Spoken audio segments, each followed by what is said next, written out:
সব আমলের থেকে এই সরকারের আমলে সাংবাদিকরা বেশি স্বাধীনতা উপভোগ করছে বলে জানিয়েছেন প্রধান উপদেষ্টার প্রেস সচিব শফিকুল আলম। শুক্রবার চট্টগ্রাম প্রেস ক্লাবে গণমাধ্যমের চ্যালেঞ্জ শীর্ষক আলোচনা সভায় প্রেস সচিব একথা জানান। তিনি আরও বলেন, আগামী নির্বাচনকে ঘিরে আওয়ামী, ফ্যাসিস্ট ও ভারত থেকে অপতথ্য ছড়ানো হবে। এ বিষয়ে সবাইকে একযোগে কাজ করতে হবে। বিস্তারিত জানাচ্ছেন নুরনবী সরকার। চট্টগ্রাম প্রেস ক্লাবে গণমাধ্যমের চ্যালেঞ্জ শীর্ষক আলোচনা সভায় প্রধান অতিথি প্রধান উপদেষ্টার প্রেস সচিব শফিকুল আলম সাংবাদিকদের স্বাধীনতা ও অপতথ্যের বিপরীতে সাংবাদিকতার উপর গুরুত্ব তুলে ধরে বক্তব্য দেন তিনি।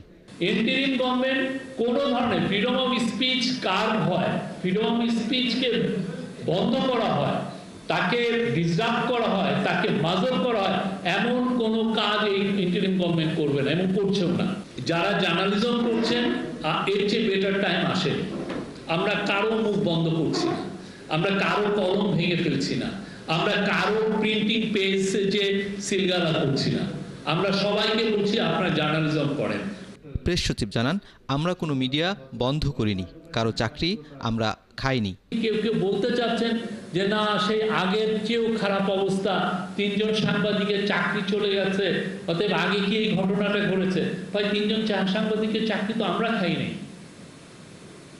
আপনারা সাংবাদিক যারা আন্দোলন করছেন, আপনারা যারা যে সমস্ত টিভি স্টেশন এই 3 জন সাংবাদিকের চাকরি খেলেন, ওইখানে বাইরে যে আপনারা প্রোটেস্ট করেন না। কোনো সাংবাদিকের চাকরি খাচ্ছিও না, কারো আমরা জব দিচ্ছিও না। আপনারা যদি লেজিটিমেট মনে করেন যে তার এগেইনস্টে প্রোটেস্ট করেন, আপনারা প্রোটেস্ট করেন।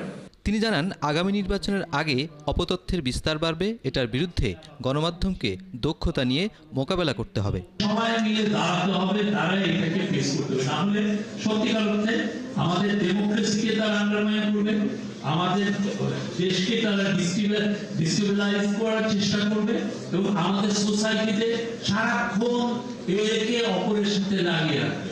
শেখ হাসিনার শাসনামলে যে অপসাংবাদিকতা হয়েছে সেটার বিষয়ে জাতিসংঘের কাছে আমরা একটি প্রতিবেদন চাইব বলে জানান প্রেস সচিব।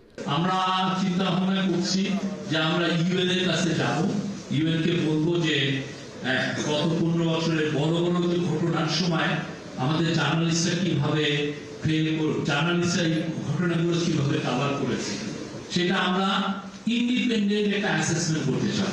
সবার অধিকার রক্ষায় সাইবার সিকিউরিটি আইন বাতিল করে নতুন করে আইন করেছে সরকার, জানান প্রধান উপদেষ্টার প্রেস সচিব।